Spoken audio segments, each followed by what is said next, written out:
Before going into the game, I have to mention that you may or may not hear music in this version, this video, I should say. The music being used is somewhat iconic, and it's probably licensed or owned by someone, and in case YouTube flags it, I have preempted that situation by making two versions of this video, one with the music playing and one with the music muted, just in case.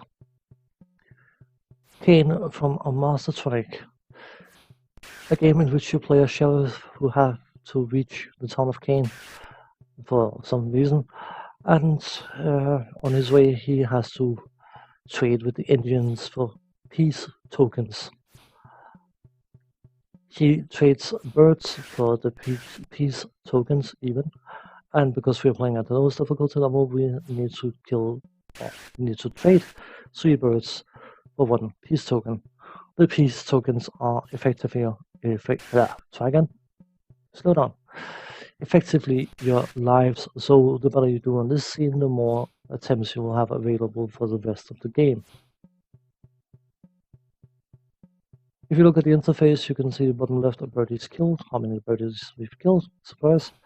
To the right of that our score, and above the score are arrows. Those are, of course, finite, and you use an arrow to shoot a bird, but if you hit a bird, you will get the arrow back. You may have noticed it earlier. I hit one bird and it hit another bird on the way down, and that is an intentional mechanic because it quite literally means that you can kill 2 birds with 1 arrow, and you spend 1 arrow and get 2 back.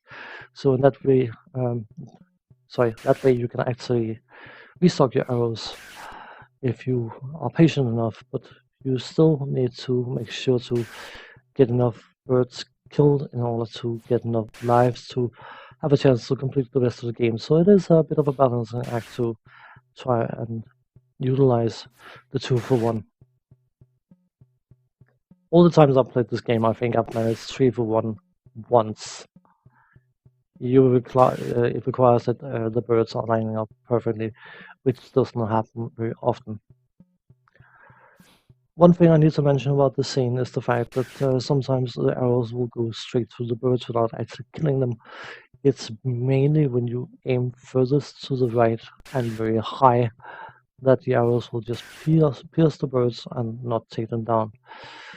It is a minor nuisance, but it's definitely something that needs to be mentioned. But onwards, we are now traveling into the town of Kane, and we have certain obstacles we need to jump over on horseback, and knowing this stretch inside out is vital in order to be able to complete it, because you can see at the start you barely have enough time to build up speed to actually jump over the bush.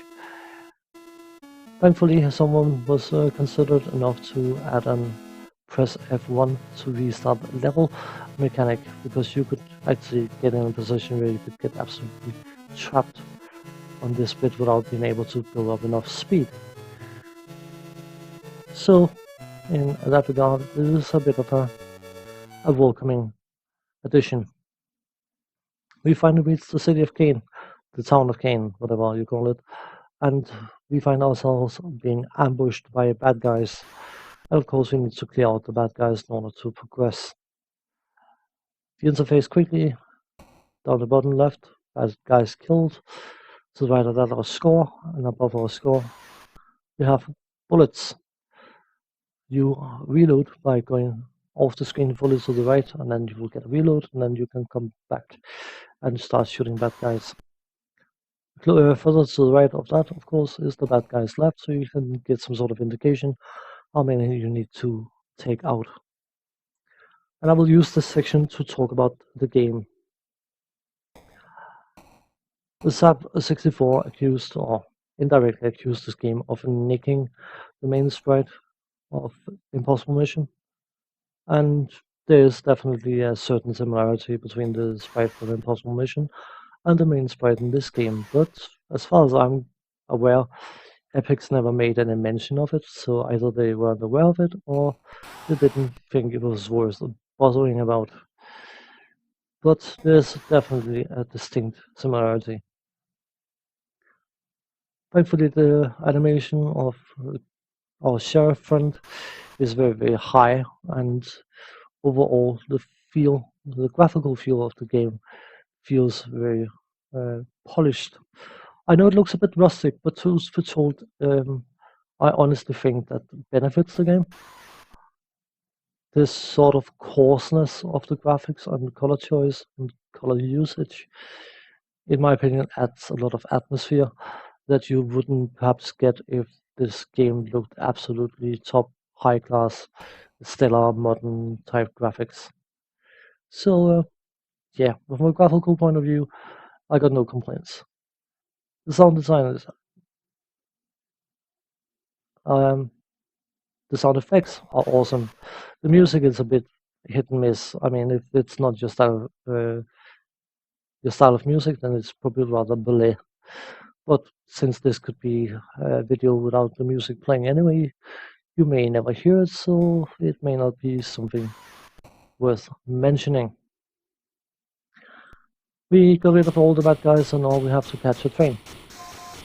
And we need to reach the locomotive. And in order to do that, we have to move faster than the train. And of course, there are numerous obstacles that we have to jump over. And the obstacles on this stretch are far more obnoxious and densely packed than on the second scene. So, just like the second scene, this one definitely requires a bit of practice in order to get right. But once we've done this full screen, the game loops. More difficult, but more of the same. I know it's a short game. It can be completed relatively easily. Well, not easily, but quickly. It requires a lot of practice to complete it. But for £1.99, we Danes had to pay £2.99, but still, £1.99, I think this game is of a very, very high quality. It is very, very enjoyable, and even though I played it to death when I was 16 years old, I had a lot of enjoyment out of playing it again for the purpose of making this video. Short, yeah, sure, but overall the quality supersedes an awful lot of much more expensive games that was released through the years. So for me, this is a budget classic, no question. On that note, thanks for watching, take care, see you next time, bye bye for now.